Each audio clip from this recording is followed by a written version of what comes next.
ಎಲ್ರಿಗೂ ಸ್ವಾಗತ. ಇವತ್ತು ನಾವು ಒಂದು ತುಂಬಾನೇ ಇಂಟ್ರೆಸ್ಟಿಂಗ್ ವಿಷಯದ ಬಗ್ಗೆ ಮಾತಾಡ್ತಾ ಇದ್ದೀವಿ. ಅದೇನಂದ್ರೆ ಮಗುವಿನ ಮೆದುಳಿನ ಆರಂಭಿಕ ಬೆಳವಣಿಗೆ. ಆ ಅಚ್ಚರಿಯ ಜಗತ್ತು ಹೇಗಿರುತ್ತೆ ಮತ್ತೆ ಪೋಷಕರಾಗಿ ನಾವದನ್ನ ಹೇಗೆ ಬೆಂಬಲಿಸಬಹುದು ಅಂತ ಸ್ವಲ್ಪ ಆಳವಾಗಿ ನೋಡೋಣ. ಖಂಡಿತ. ನಮ್ಮ ಇವತ್ತಿನ ಚರ್ಚೆಗೆ ಮುಖ್ಯ ಆಧಾರ ಅಂದ್ರೆ ಈ ಆರಂಭಿಕ ಕಲಿಕೆ, ಮಕ್ಕಳ ಮೆದುಳಿನ ವಿಕಾಸದ ಬಗ್ಗೆ ಬಂದಿರೋ ಲೇಟೆಸ್ಟ್ ಸೈಂಟಿಫಿಕ್ ರಿಸರ್ಚ್. ಹೌದು. ನಮ್ಮ ಗುರಿ ಏನು ಅಂದ್ರೆ ಮಗು ಹೇಗೆ ಕಲಿಯುತ್ತೆ, ಮೆದುಳು ಹೇಗೆ ಬೆಳೆಯುತ್ತೆ ಅನ್ನೋದ್ರ ಹಿಂದಿರೋ ವಿಜ್ಞಾನವನ್ನ ಸ್ವಲ್ಪ ಸಿಂಪಲ್ ಆಗಿ ಅರ್ಥ ಮಾಡ್ಕೊಳ್ಳೋದು. ಆಮೇಲೆ ಮಗುವಿನ ಫುಲ್ ಪೊಟೆನ್ಷಿಯಲ್ ಹೊರತರೋಕೆ ಪೋಷಕರು ಏನೇನ್ ಮಾಡಬಹುದು ಅಂತ ನೋಡೋಣ. ಸರಿ, ಶುರು ಮಾಡೋಣ. ಓಕೆ. ನೋಡಿ, ಮೊದಲನೇದಾಗಿ ಒಂದು ವಿಷಯ ಗಮನಿಸಬೇಕು. ಮಗು ಹುಟ್ಟಿದಾಗ ಅದರ ಮೆದುಳು ಏನೋ ಕಂಪ್ಲೀಟಾಗಿ ರೆಡಿ ಇರಲ್ಲ. ವರ್ಕ್ ಇನ್ ಪ್ರೋಗ್ರೆಸ್ ಇದ್ದಾಗೆ. ಓ ಹೌದಾ? ಹೌದು. ಕೋಟಿಗಟ್ಲೆ ನ್ಯೂರಾನ್ ಅಂತಿವಲ್ಲ ನರಕೋಶಗಳು, ಅವು ಇರ್ತವೆ. ಆದ್ರೆ ಅವುಗಳ ಮಧ್ಯೆ ಕನೆಕ್ಷನ್ ಇದೆಯಲ್ಲ, ಅದಿನ್ನೂ ಸರಿಯಾಗಿ ಆಗಿರಲ್ಲ. ಅಂದ್ರೆ ಮಗು ಹುಟ್ಟಿದ್ಮೇಲೂ ಮೆದುಳು ಡೆವಲಪ್ ಆಗ್ತಾನೆ ಇರುತ್ತೆ. ಎಷ್ಟು ಮುಖ್ಯ ಅದು, ಸ್ಪೆಷಲಿ ಆ ಮೊದಲ ಕೆಲವು ವರ್ಷಗಳು. ತುಂಬಾನೇ ಮುಖ್ಯ. ಲೈಫ್ನ ಫಸ್ಟ್ 3 ವರ್ಷ ಅಂತೂ ಮೆದುಳಿನ ಬೆಳವಣಿಗೆ ಅತಿ ಫಾಸ್ಟ್ ಆಗಿರುತ್ತೆ. ಆ ಟೈಮಲ್ಲಿ ಮೆದುಳು ತುಂಬಾ ಪ್ಲಾಸ್ಟಿಕ್ ಆಗಿರುತ್ತೆ. ಪ್ಲಾಸ್ಟಿಕ್ ಅಂದ್ರೆ ಅದು ಪರಿಸರಕ್ಕೆ, ಅನುಭವಗಳಿಗೆ ತಕ್ಕ ಹಾಗೆ ಚೇಂಜ್ ಆಗೋ ಕೆಪಾಸಿಟಿ. ಹೇಗೆ ಅಂದ್ರೆ ಅದು ಕಲಿಯೋಕೆ, ಅಡ್ಯಾಪ್ಟ್ ಆಗೋಕೆ ಸದಾ ರೆಡಿ ಇರುತ್ತೆ. ಪ್ರತಿಯೊಂದು ಹೊಸ ಎಕ್ಸ್ಪೀರಿಯನ್ಸ್ ಇದೆಯಲ್ಲ, ಶಬ್ದ, ನೋಟ, ಸ್ಪರ್ಶ, ಇದೆಲ್ಲ ಮೆದುಳಿನ ಸರ್ಕ್ಯೂಟ್ಗಳನ್ನ ರೂಪಿಸುತ್ತೆ. ಓಕೆ.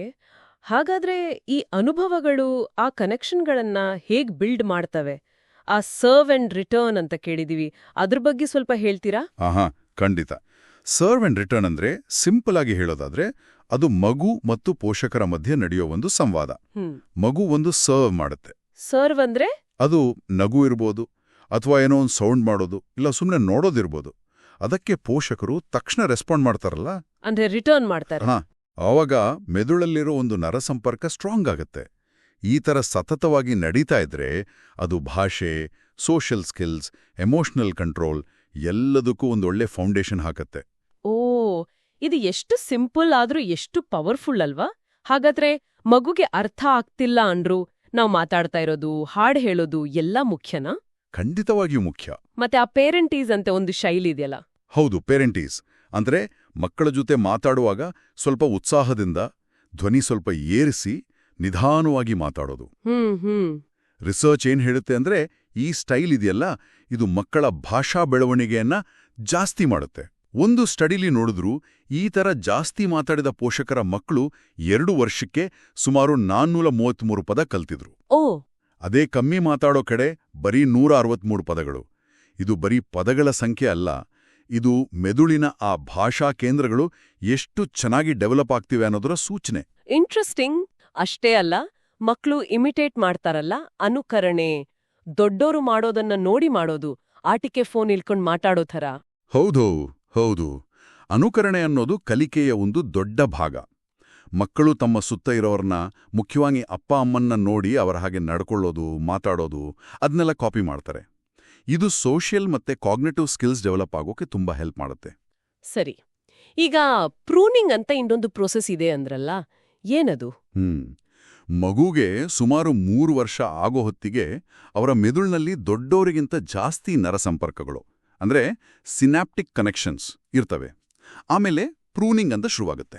ಪ್ರೂನಿಂಗ್ ಅಂದ್ರೆ ಗಿಡವನ್ನ ಪ್ರೂನ್ ಮಾಡ್ತೀವಲ್ಲ, ಕಟ್ ಮಾಡಿ ಶೇಪ್ ಮಾಡ್ತೀವಲ್ಲ, ಹಾಗೆ. ಯಾವ ಕನೆಕ್ಷನ್ಸ್ ಜಾಸ್ತಿ ಯೂಸ್ ಆಗುತ್ತೋ, ಸ್ಟ್ರಾಂಗ್ ಆಗಿದೆಯೋ ಅದು ಉಳಿಯುತ್ತೆ. ಯಾವುದು ಕಡಿಮೆ ಯೂಸ್ ಆಗುತ್ತೋ ಅಥವಾ ಬೇಕಾಗಿಲ್ವೋ ಅದು ಹೋಗ್ಬಿಡುತ್ತೆ. ಇದು ಮೆದುಳನ್ನ ಇನ್ನಷ್ಟು ಎಫಿಷಿಯೆಂಟ್ ಮಾಡುತ್ತೆ, ಫಾಸ್ಟ್ ಆಗಿ ಕೆಲಸ ಮಾಡೋ ಹಾಗೆ ಮಾಡುತ್ತೆ. ಹಾಗಾದ್ರೆ ಕೆಲವು ಸ್ಕಿಲ್ಸ್ ಕಲಿಯೋಕೆ ಅಂತ ಒಂದು ಪರ್ಟಿಕ್ಯುಲರ್ ಟೈಮ್ ಇರುತ್ತಾ? ಕ್ರಿಟಿಕಲ್ ಪೀರಿಯಡ್ಸ್ ಅಂತ. ಆ ಟೈಮ್ ಮಿಸ್ ಆದ್ರೆ? ಹೌದು, ಕೆಲವು ಬೇಸಿಕ್ ಸ್ಕಿಲ್ಸ್ಗೆ ಹಾಗೇ ಇರುತ್ತೆ. ದೃಷ್ಟಿ, ಕೇಳೋ ಶಕ್ತಿ, ಭಾಷೆ, ಇವುಗಳಿಗೆ ಕ್ರಿಟಿಕಲ್ ಪೀರಿಯಡ್ಸ್ ಅಂತ ಇರುತ್ತೆ. ಆ ಟೈಮಲ್ಲಿ ಮೆದುಳಿಗೆ ಸರಿಯಾದ ಸ್ಟಿಮ್ಯುಲೇಷನ್ ಸಿಗ್ಬೇಕು. ಉದಾಹರಣೆಗೆ ಕಣ್ಣಲ್ಲಿ ಪೊರೆ ಇದ್ದು ದೃಷ್ಟಿ ಕ್ಲಿಯರ್ ಇಲ್ಲ ಅಂದ್ರೆ, ಅದನ್ನ ಚಿಕ್ಕ ವಯಸ್ಸಲ್ಲೇ ಸರಿ ಮಾಡಿಲ್ಲ ಅಂದ್ರೆ, ಆ ದೃಷ್ಟಿಗೆ ಸಂಬಂಧಪಟ್ಟ ಮೆದುಳಿನ ಭಾಗ ಇದೆಯಲ್ಲ, ಅದು ಪೂರ್ತಿಯಾಗಿ ಡೆವಲಪ್ ಆಗಲ್ಲ. ಆಮೇಲೆ ಸರಿ ಮಾಡಿದ್ರೂ ಪೂರ್ತಿ ನಾರ್ಮಲ್ ಆಗೋ ಚಾನ್ಸ್ ಕಡಿಮೆ. ಇದು ತುಂಬಾ ಗಂಭೀರವಾದ ವಿಷಯ ಅಲ್ವಾ? ಹೌದು. ಹಾಗಾದ್ರೆ ಈ ಬೆಳವಣಿಗೆಯಲ್ಲಿ ನೇಚರ್ ಮತ್ತೆ ನರ್ಚರ್ ಅಂದ್ರೆ ಅನುವಂಶಿಕತೆ ಮತ್ತೆ ಪರಿಸರ ಎರಡರ ಪಾತ್ರ ಏನು? ಸ್ಟ್ರೆಸ್ ಹೇಗೆ ಎಫೆಕ್ಟ್ ಮಾಡುತ್ತೆ? ನೋಡಿ, ಎರಡೂ ಮುಖ್ಯ. ಜೀನ್ಸ್ ಅಂದ್ರೆ ಅನುವಂಶಿಕತೆ, ಅದು ಒಂದು ಬ್ಲೂ ಪ್ರಿಂಟ್ ಇದ್ದ ಹಾಗೆ. ಸರಿ. ಆದ್ರೆ ಪರಿಸರ ಅಂದ್ರೆ ಮಗುಗೆ ಸಿಗೋ ಅನುಭವಗಳು, ಪೋಷಣೆ, ಸೇಫ್ಟಿ, ಇದೆಲ್ಲ ಆ ಬ್ಲೂ ಪ್ರಿಂಟ್ ಹೇಗೆ ಆಚರಣೆಗೆ ಬರುತ್ತೆ ಅಂತ ಡಿಸೈಡ್ ಮಾಡುತ್ತೆ. ಇನ್ನು ಸ್ಟ್ರೆಸ್ ವಿಷಯ, ಸ್ವಲ್ಪ ಸ್ಟ್ರೆಸ್, ಸ್ವಲ್ಪ ಚಾಲೆಂಜ್ ಓಕೆ, ಅದು ಬೆಳವಣಿಗೆಗೆ ಬೇಕು ಕೂಡ. ಹೌದು. ಆದರೆ ಟಾಕ್ಸಿಕ್ ಸ್ಟ್ರೆಸ್ ಅಂತಾರಲ್ಲ, ಅಂದ್ರೆ ಕಂಟಿನ್ಯೂಸ್ ಆಗಿ ಮಗುವನ್ನ ನಿರ್ಲಕ್ಷ್ಯ ಮಾಡೋದು, ಬೈಯೋದು, ಹೊಡೆಯೋದು ಅಥವಾ ತುಂಬಾನೇ ಕಷ್ಟದ ಪರಿಸ್ಥಿತಿ, ಈ ಥರದ ತೀವ್ರ ಒತ್ತಡ ಇದೆಯಲ್ಲ, ಅದು ಮೆದುಳಿನ ಸ್ಟ್ರಕ್ಚರ್ಗೆ ಹಾನಿ ಮಾಡ್ಬೋದು. ಓ ಮೈ ಗಾಡ್. ಹೌದು, ಅದು ಆಮೇಲೆ ಕಲಿಕೆ, ನಡವಳಿಕೆ, ಆರೋಗ್ಯ ಎಲ್ಲದರ ಮೇಲೂ ನೆಗೆಟಿವ್ ಎಫೆಕ್ಟ್ ಬೀಳುತ್ತೆ. ಹಾಗಾದ್ರೆ ಒಟ್ಟಾರೆಯಾಗಿ ಪೋಷಕರಿಗೆ ನಿಮ್ಮ ಮುಖ್ಯವಾದ ಮೆಸೇಜ್ ಏನು? ಸಿಂಪಲ್ಗಾಗಿ ಹೇಳೋದಾದ್ರೆ, ಮಗುವಿನ ಮೆದುಳು ಮೊದಲ ಕೆಲವು ವರ್ಷಗಳಲ್ಲಿ ಅದ್ಭುತವಾಗಿ ಬದಲಾಗೋ ಶಕ್ತಿ ಹೊಂದಿದೆ. ನಾವು ಪೋಷಕರಾಗಿ ಪ್ರೀತಿಯಿಂದ ಅವರ ಜೊತೆ ಸಂವಾದ ನಡೆಸೋದು, ಅಂದ್ರೆ ಆ ಸರ್ವ್ ಅಂಡ್ ರಿಟರ್ನ್ ಪೇರೆಂಟೀಸ್, ಆಮೇಲೆ ಅವರಿಗೆ ಒಂದು ಸೇಫ್ ಆದ ಒಳ್ಳೆ ಅನುಭವಗಳು ಸಿಗೋ ಹಾಗೆ ನೋಡ್ಕೊಳ್ಳೋದು, ಇದೆಲ್ಲ ಆ ಮೆದುಳಿಗೆ ಒಂದು ಗಟ್ಟಿ ಅಡಿಪಾಯ ಹಾಕುತ್ತೆ.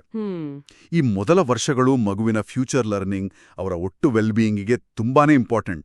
ಖಂಡಿತ. ಈ ಮಾತುಕತೆಯಿಂದ ಒಂದು ಮುಖ್ಯವಾದ ಯೋಚನೆ ಬರ್ತಿದೆ. ಮೆದುಳಿಗೆ ಇಷ್ಟೊಂದು ಫ್ಲೆಕ್ಸಿಬಿಲಿಟಿ ಇದೆ, ಅನುಭವಗಳು ಇಷ್ಟೊಂದು ಡೀಪ್ ಆಗಿ ಪ್ರಭಾವ ಬೀರುತ್ತೆ ಅಂತ ಗೊತ್ತಾದ್ಮೇಲೆ ಸಮಾಜವಾಗಿ ನಾವು ಮಕ್ಕಳ ಆರಂಭಿಕ ಆರೈಕೆ, ಶಿಕ್ಷಣಕ್ಕೆ ಎಷ್ಟು ಪ್ರಾಮುಖ್ಯತೆ ಕೊಡ್ತಿದೀವಿ ಅನ್ನೋದನ್ನ ಒಮ್ಮೆ ಯೋಚಿಸ್ಬೇಕಲ್ವಾ? ಖಂಡಿತವಾಗಿಯೂ ಯೋಚಿಸಿ ನೋಡಿ. ಮುಂದಿನ ಬಾರಿ ಇನ್ನೊಂದು ವಿಷಯದೊಂದಿಗೆ ಇದೇ ರೀತಿ ಆಳವಾಗಿ ಚರ್ಚೆ ಮಾಡೋಣ.